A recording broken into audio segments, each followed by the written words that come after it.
Welcome to the Clean Library Podcast, where content meets conscience. We believe there are millions of you readers out there desperately searching for a better way to find clean content. Each episode, we will introduce you to a new author of clean books, giving you, your family, and your friends clean options. Hello, everyone, and welcome back to the Clean Library Podcast. Thank you for being here. Today we have special guest Cathryn Devries.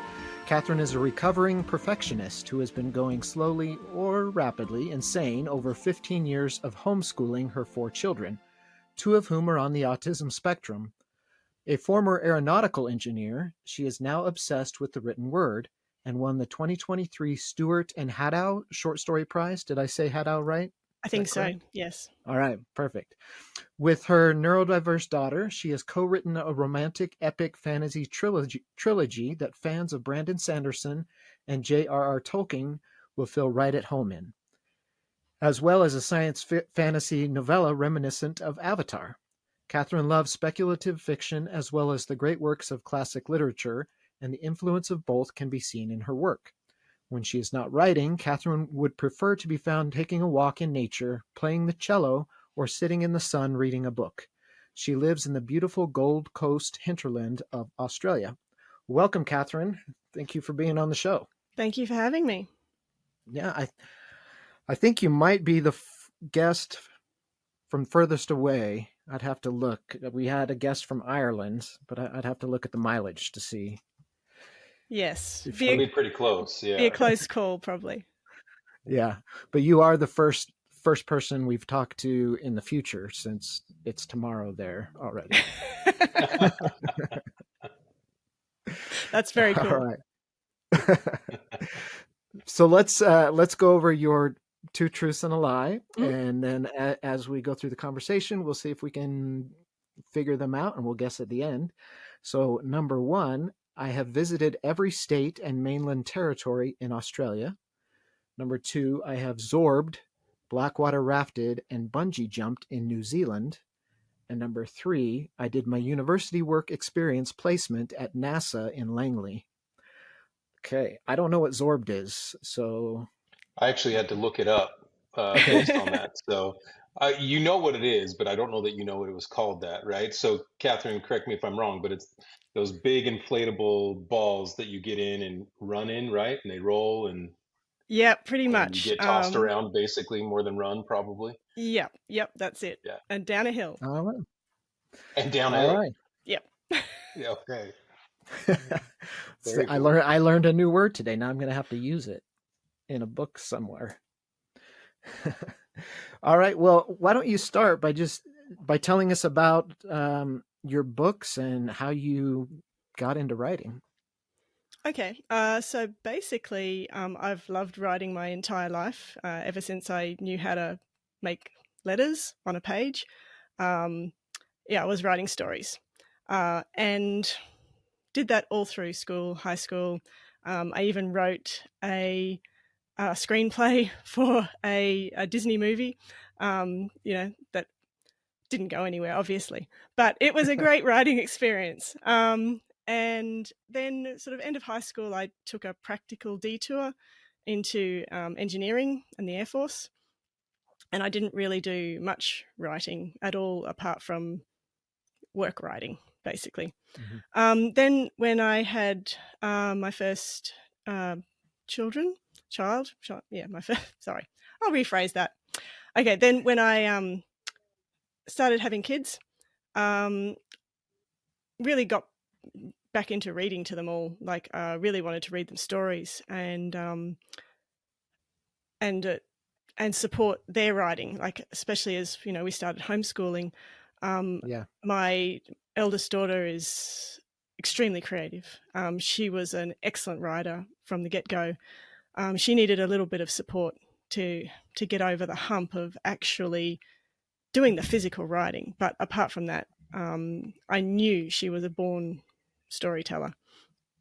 And so I really, really supported her writing, while not doing any of my own. So she eventually, as a teenager, got into Dungeons and Dragons, and we played she was really enthusiastic about us all playing a campaign as a family. So we started that, and I was the dungeon master. And then we were just really enjoying the whole role play game thing. And she really wanted to write a campaign herself for us to play. Yeah. So that took us several months to plan out that campaign for us, and we all created characters, and then we started playing the game, and it was really, really fun. And I didn't want to forget the experience. So I thought to myself, I want to chronicle this. I want to chronicle our gameplay so that we can come back to it later and just laugh, because a whole lot of crazy stuff happened, as it does usually in those kind of games. Yeah.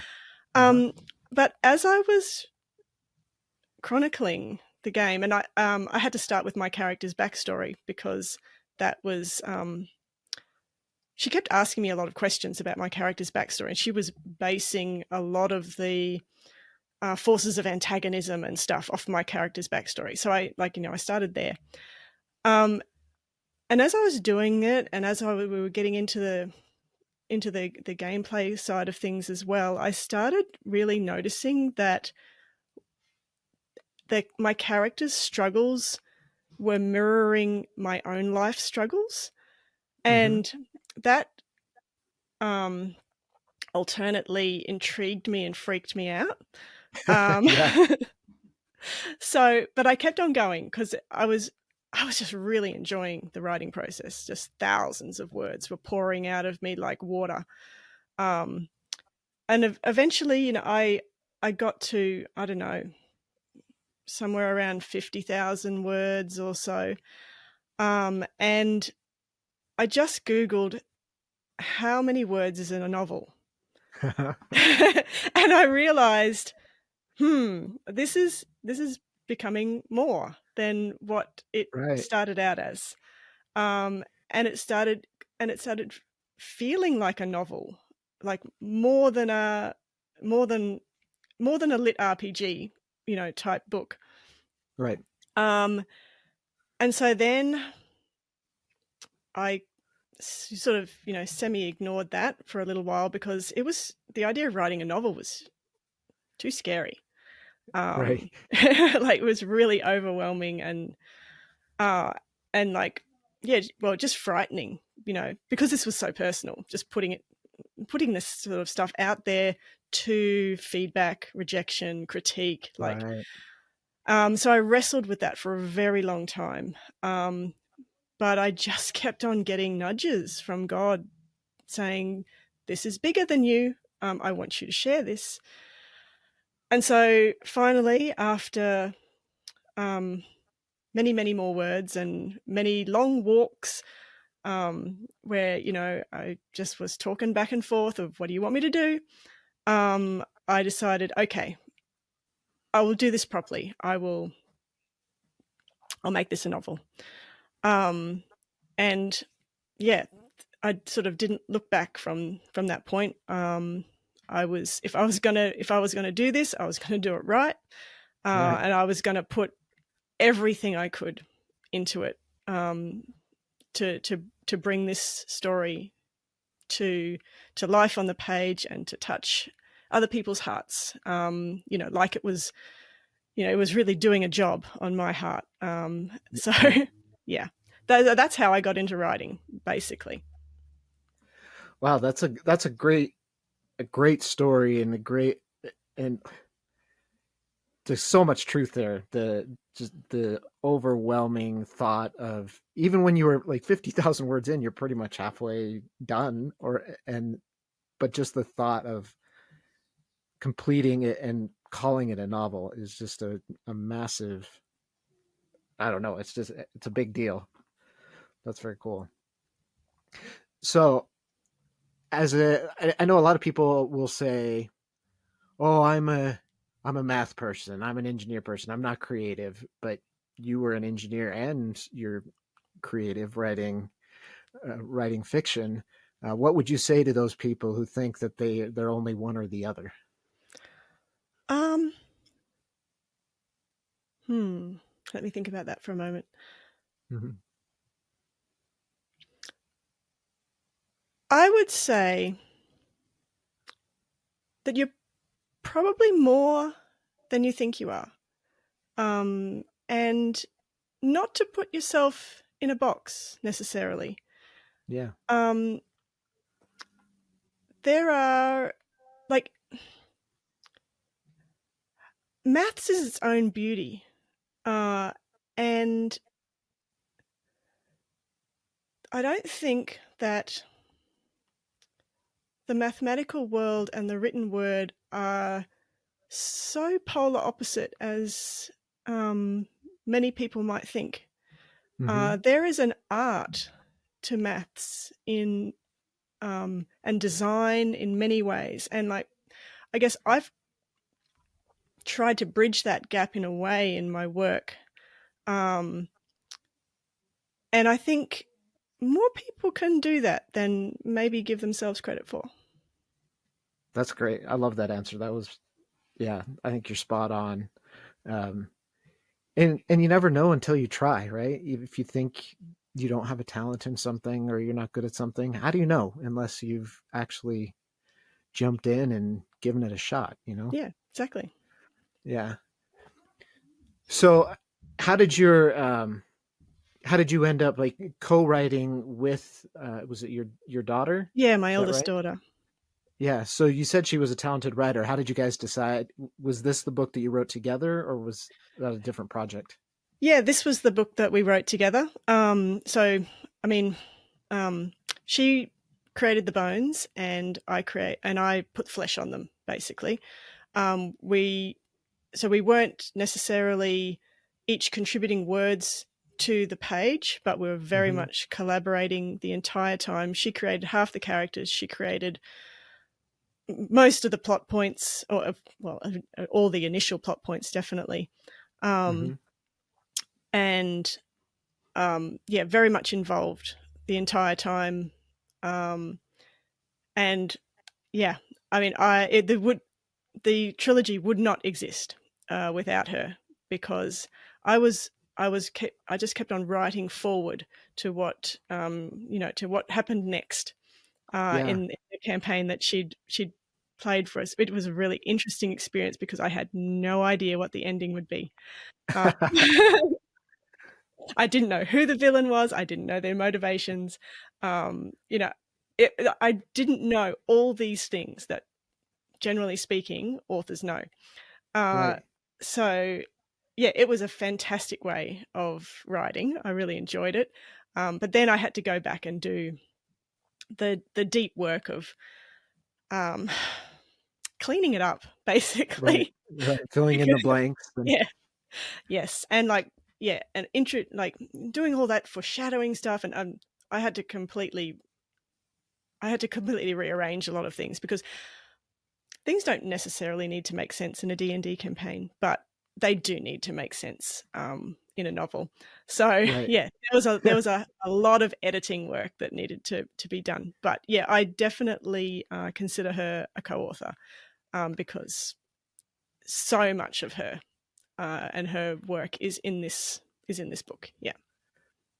That's cool that you actually kind of essentially role played or played out the entire book as it was being written while you were playing the game. Yep. That's that's Yep. very unique. That's very cool. Yeah. Um, And like, yeah, the role of the D20, determined so many things. Yeah, I mean, I think that's the first time we've heard that, but it makes yeah, so much sense as you explain that with how much effort, especially DMs put into creating the campaigns and everything. It makes sense that it would at least lay that foundation, like you said. So, did you also carry that relationship through in editing? Did you edit each other, and did you play off that? Did you edit yourself, or did you rely on other sources for support around that? um, yeah, I definitely I would bounce ideas off Emmeline, my daughter, constantly as I was going through the revising process. Um, she thankfully was happy to release it into my hands and not hold on too tightly to the manuscript. Like, she knew that if we were going to pursue this, that it needed to be improved. So I went to professional editors for help and guidance as well. A full developmental edit, which was really I had to restructure the entire first book. It had to be chopped up into like lots of little pieces and rearranged so that it went through a proper arc. The first book was the messiest of the lot, definitely. But yes, so I would get. I really valued her critique on like what I was writing, and also, I would also be critiquing her work at the same time. She's great because she's brutal in a lot of ways, like really honest, really brutally honest. Yeah. And that really helped me refine my art. So she would tell me, there's too many adjectives here, Mum. Like, it sounds really amateurish. Love it. And so I would then be okay, right, got to learn that skill. So yeah, or she'd say, like, you got to write fight scenes better. So okay, right, got to go learn how to do fight scenes. And yeah, so my skill development was in large part due to her brutal honesty about where I needed to lift my game. And if there's ever a need for a developmental edit, like I think this is like the perfect fit for that level. And for people who don't know what that is, that's looking at the storyline and the plot and making sure things go together and make sense and the character arcs work and all that stuff. More big picture, where people think of editing as just periods and commas and semicolons, but there's so many different forms of editing that this is an example, I think, of like a developmental edit is a definite need when you're writing based on a game without knowing the motivations and endings and stuff. So that was a good call, I'd say. Yes. Totally, absolutely necessary. I like when I think back on the first draft now and how different it reads. That developmental edit was absolutely crucial. So how did you find a person that could work with you and kind of understood what you were going for? That was sort of through when I had done as much as I thought I could do on my own, and I thought I was ready to start advertising the fact that I was an author to the world. Which took another leap. I started by collecting resources.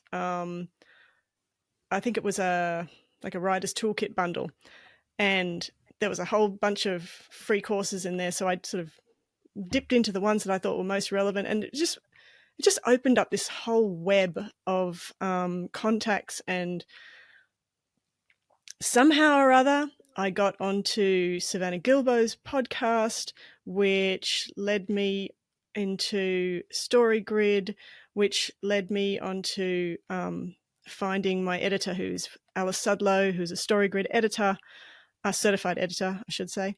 And that was just brilliant. So it was just I don't know, I like to think of it as just like this web of serendipity. I just got led to the next right person that I needed to get me to the next step. And that just kept happening. Whenever I needed to help with something, I would find the right person through these connections that were just opening up, as I intentionally sort of, put out there my need for them. Yeah. Yeah. Yeah. It's no coincidence that when God tells us to do something, that he then provides a way for that to happen. I've Yeah. definitely seen that in my life as well. And it's that first leap of faith. Yes. The really hard part, right? Like, you want me to do what? Yeah. Yep. That's it. So how did it turn into a trilogy? Was that the original? I mean, this all kind of happened as you were going. So at what point Yeah. did you decide this is 3 books? That was a beta reader suggestion. Initially, it was just one great honkin' big book, and Yeah. it would have, if I had have, I actually ran the numbers on it, and if I had have published it as one whole book, it would have been about 4 inches thick. And I I realized that was not great. Yeah. But actually one of my beta readers, she loved it, but she said, "It's really long. Have you considered breaking it into a trilogy?" And I didn't realize how long it was at that point. It was, I think by the time she read it, it was up to about 360,000 words, something like Wow. that. Yeah. Yeah. And an average novel is like 85 and an average fantasy is around 100. Yeah. Yeah. Yeah. And as soon as she said it, like, it felt right. Like I knew, and at the same time, I thought, oh, that's going to take a lot of work. So now I had to create 3 separate stories out of one story, Yeah. and they each had to have their own individual arc. They had to feel like a complete story in and of themselves. Fortunately, I had already discovered 3-act structure by that stage, so I had already my single book was already written in 3-act structure. So I thought, Oh, well, okay. that's handy. I already know where my breaks roughly are. Right. But yeah, transforming them into 3 separate books was a task and a half, and I knew it would be, and I also knew that it was exactly the right decision to do. And so, like I do with most things, I just plowed in and I did it. And I just like put my whole effort into doing that, and I learnt more things along the way about how story works. And it was all good. Every single change that I've ever, every time I've got feedback and it's like, you can you do this? It always, it's a simultaneous gut, ugh, and yeah, that's so right. I definitely need to do Right. that. A little defensiveness because someone is telling you to change your creative work, but at the same time, you're like, yeah, you're right. Yep. True. Yep. I mean, that was the same when I had to overhaul the entire first book. Like, Yeah. because I it was really funny, but I didn't the first draft of that revamped first book, I didn't have the antagonist in the climax. It seems bizarre now, but he was not there. And, so I had to, like, that was one of the reasons I just really had to overhaul this book, and it was a massive undertaking, Yeah. really massive, but so much better now as a result.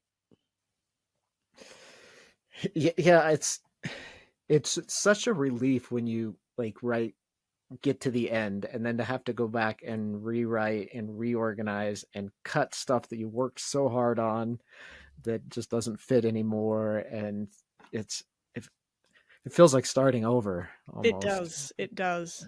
Yep. Just it can be exhausting just to think about what Yes. you've got to do. So did you end up releasing all three at the same time then, since they were Uh, all kind of developed? no, well, they're all developed, but only the first one is publication ready. And Okay. that one, I actually, for the entire trilogy, I have managed to get a traditional deal for, Oh, nice. which is really cool. So that one will be coming out probably late 2026, early 2027. Okay. But yes, only one book at a time.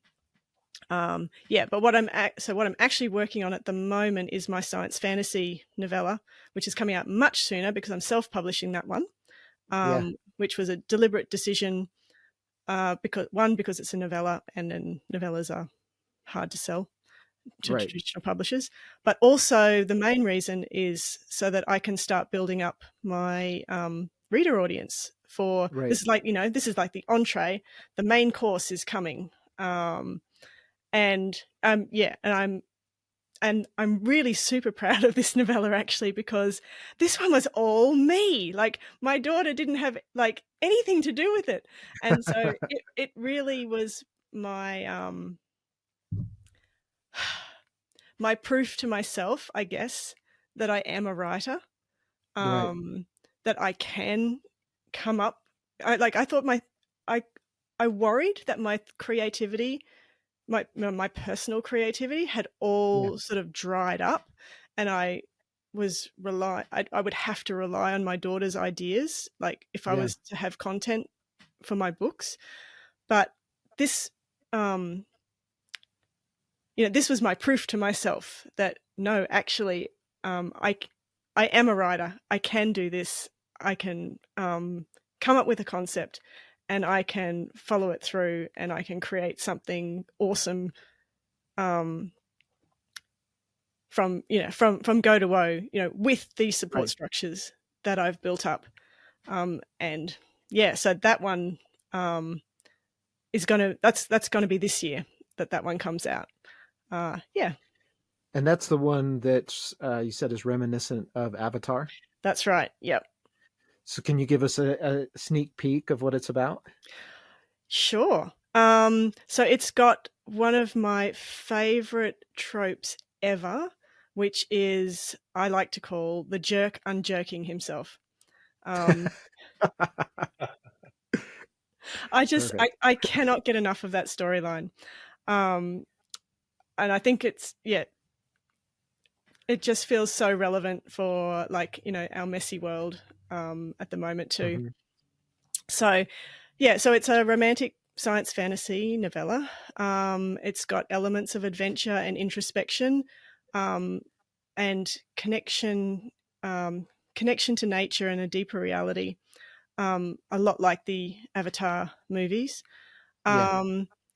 And it's got it's also got a bit of a dystopian political struggle feel, like the Hunger Games, Hmm. but not with teens killing each other, but that sort of dystopian world, Yeah. and yeah, and character evolution, with lots of transformation happening of uh, the two main protagonists, who are also going from enemies to lovers, like similar to what happened in Avatar. Hmm. Um, the big point of difference that I'm really quite proud of is that the other species on this planet is not humanoid, and they're not verbal. So my other species are actually giant flying cats, which I think are very cool. Okay. And they speak in images rather than Okay. words. And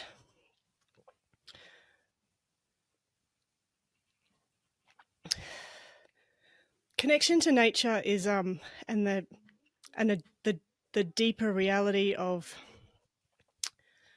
God infusing through everything is something that I really want to speak about in my work.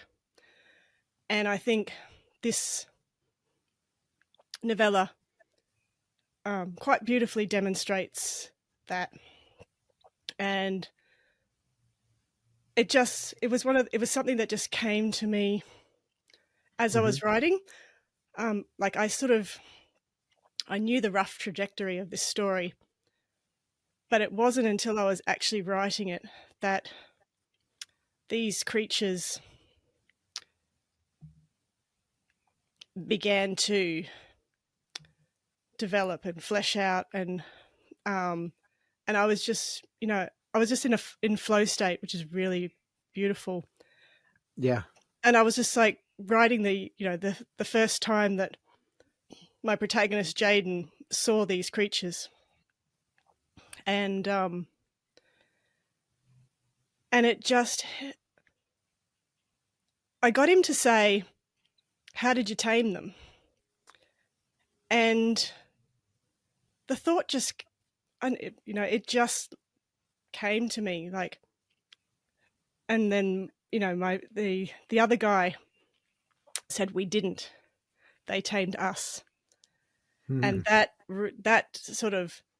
changed where this story was headed. Yeah. Just in that little moment of realization,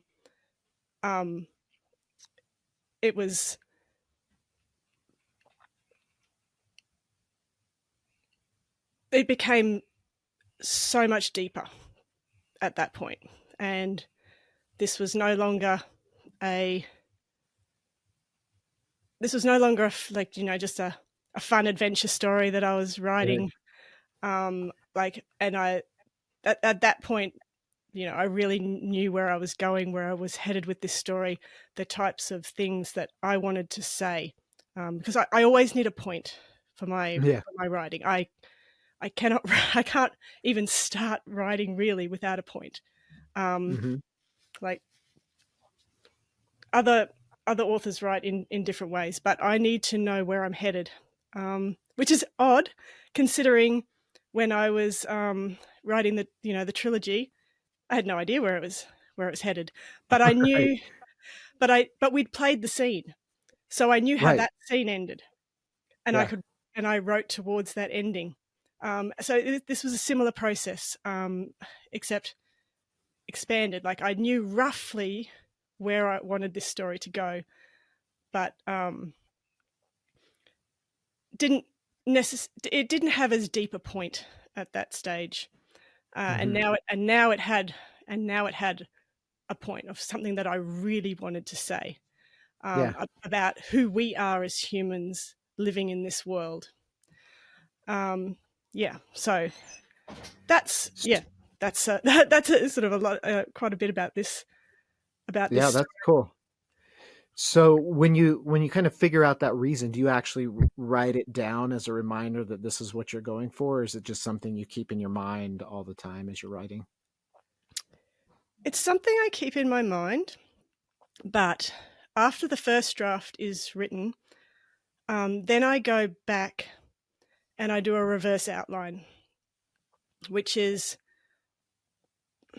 like a reverse plan in a way. It's something I learnt about when I was drafting the trilogy, because I had to impose structure on something that was essentially written unstructured.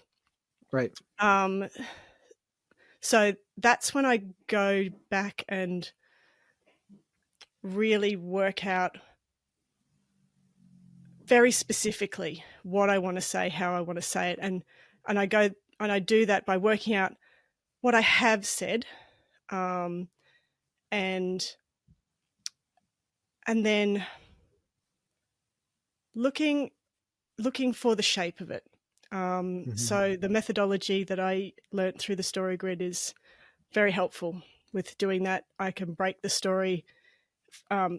First of all, I look at it globally, and the big picture stuff, making sure that arc works.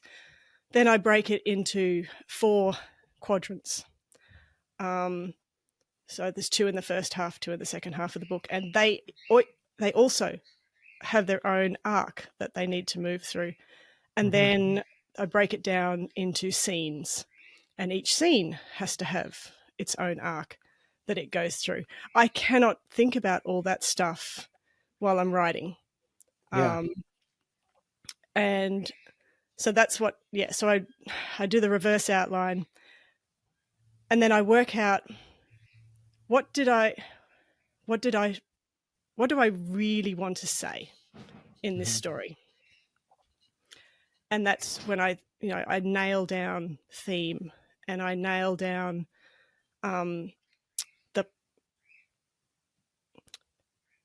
the thing that the protagonist needs to learn. And often these things are embedded in the story already, because but it's putting your finger on them. Like when you really put your finger on it, it opens up so many possibilities of how to communicate that crystal clear, rather than just hoping that the reader gets it. So that's sort of, I can't even remember what this question started off as, but anyway. No, that's interesting. I usually, like, for me, it's often a feeling that I want to portray in the book, and then I just kind of keep that feeling in mind as I'm writing the story. But that's interesting. It reminds me of, like, when I was in high school and taking an English class, and the teacher would say, what was the author's point, or what did they mean, or what were they trying to say? And I would say, well, maybe nothing. Maybe they were like, we don't know that. Right? Sometimes what I got out of the story is completely different than what the guy sitting next to me got out of the story. And like, that's the beauty of art too, that I'm sure the author had a point, but that doesn't mean that's what I necessarily see when I'm reading it, based on my life and my circumstances. And I was also just like to be a contrarian in class, so I would but I've never thought of doing that way, going backward, doing the reverse outline. That's interesting. And that was something that you learned through that program. Partly something organic that I learned, but also partly through mostly through the story grid method. Was very, very helpful in making the abstract concrete, I guess. Yeah. No, that makes sense.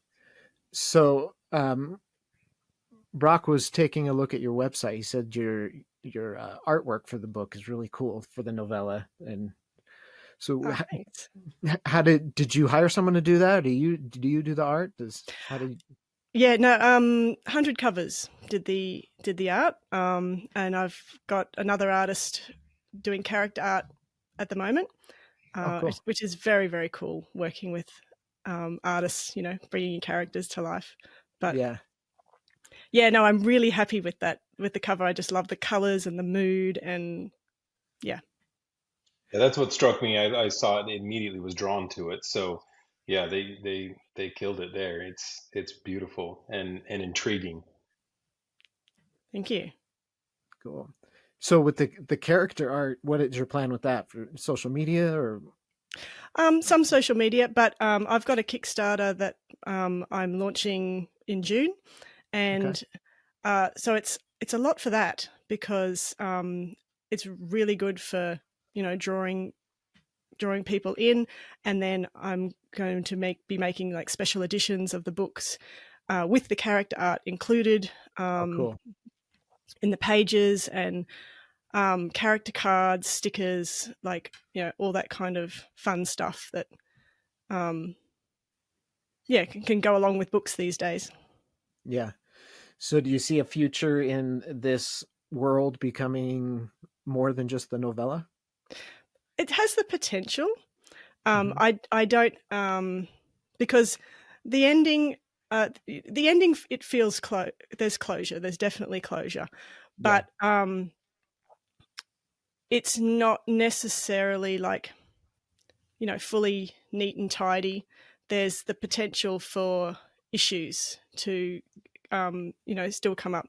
I have no definite ideas about future novels or Yeah. novellas, but I really do like this world. I like the characters, and the potential is there for more Yeah. books in a series. But at the moment, this is a standalone. Okay. Cool. So, given that we're the Clean Library podcast, we should probably at least broach that topic a little bit. We've been so interested in just hearing about your books and your process and stuff.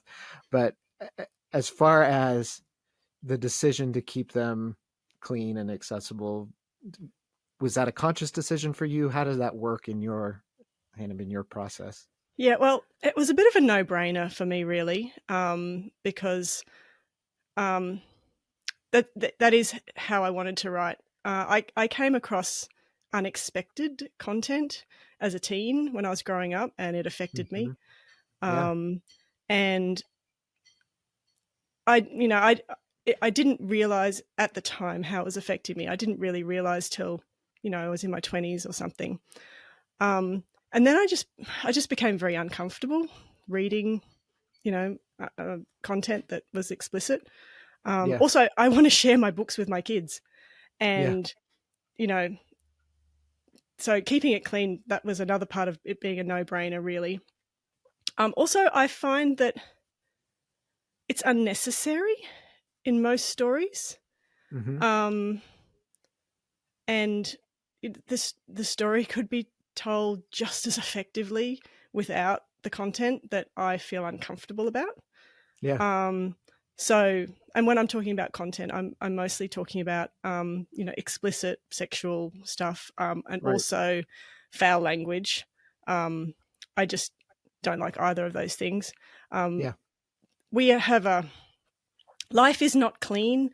We live in a very messy world. We Yeah. have very raw experiences. Um, but I do believe that we can talk about those in a way that both honors that reality, but also protects us from the spiritual and emotional harm that can come as a result. So it's more how I communicate rather than what there can be some quite harrowing things in Sure. my books, but yeah, I won't. I will always deal with them sensitively in a way that I would feel comfortable reading. I I would think my kids would be comfortable with reading, that I could potentially read aloud to my kids and Yeah. not, you know, feel uncomfortable about. Yeah, Well, and that's a good sign. Like, there's a definite difference when you have to say the words out loud rather than in your mind, and you're like, "Whoa, mm, that's not what I was." So that's a good way to describe it. And I also love the way you described um, coming across unexpected content as a teen, because that's in books. That's exactly what it is. It's unexpected because there's no way for you to know that it's there until it's too late.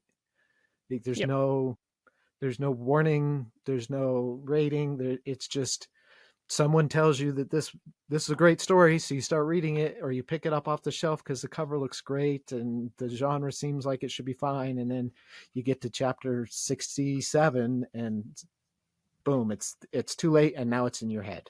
yep, yep. There's and once it's there, it's there. Like, you can't go back and erase it. No, no, you can't unread that, or you can't unsee it. Yeah, yeah. I had, thinking back on books in my teens, that was like the perfect way to describe it. That that first time that I read a book that had that unexpected experience. So I love that. And when you can find an author whose really committed to telling a good story without any of that content, then suddenly you hold on to it because it's an author that you can trust, and an author you know that the next book is going to be you can read as well. So they're like collecting those names. It's like gold, and sharing them and just trying. And it's the hard part is finding them. So I guess that's one of the reasons we do this, right? Is to Yeah. help people find those authors that they can read without having to worry about it, without the unexpected. Yes.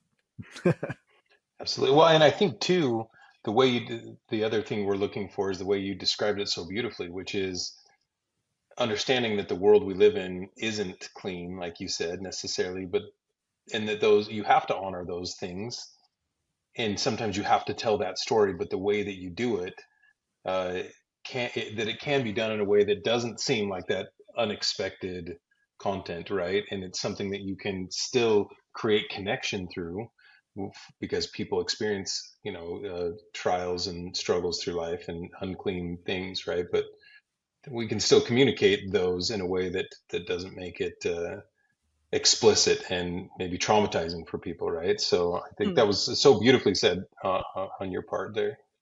Thank you.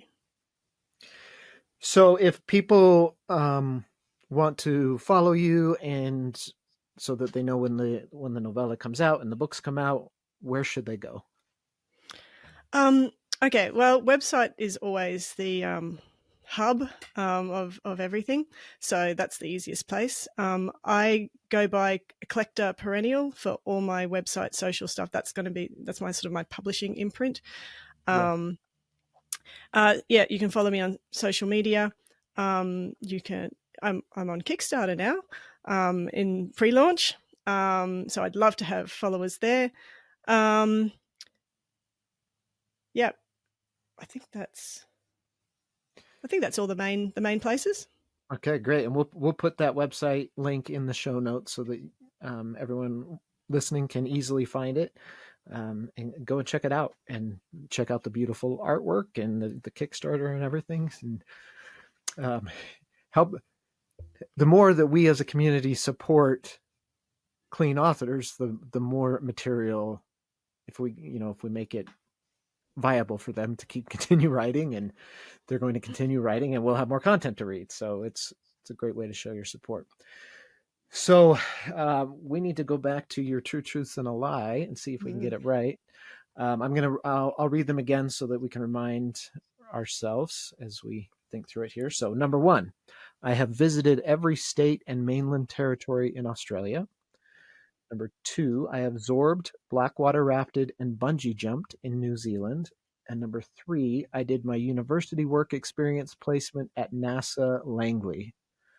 All right, Brock. This is a rough, very difficult one. I think we were so engrossed in the rest of the conversation, we couldn't find any way, or I didn't find any way to try to work in and sneak any insight into these. And you wrote them very well, so it could definitely be tricky.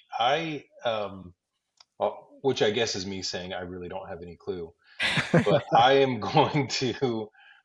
I think I'm going to say the lie is absorbed, blackwater rafted, and bungee jumped in New Zealand. Maybe you did 2 of those things, but Okay. not 3.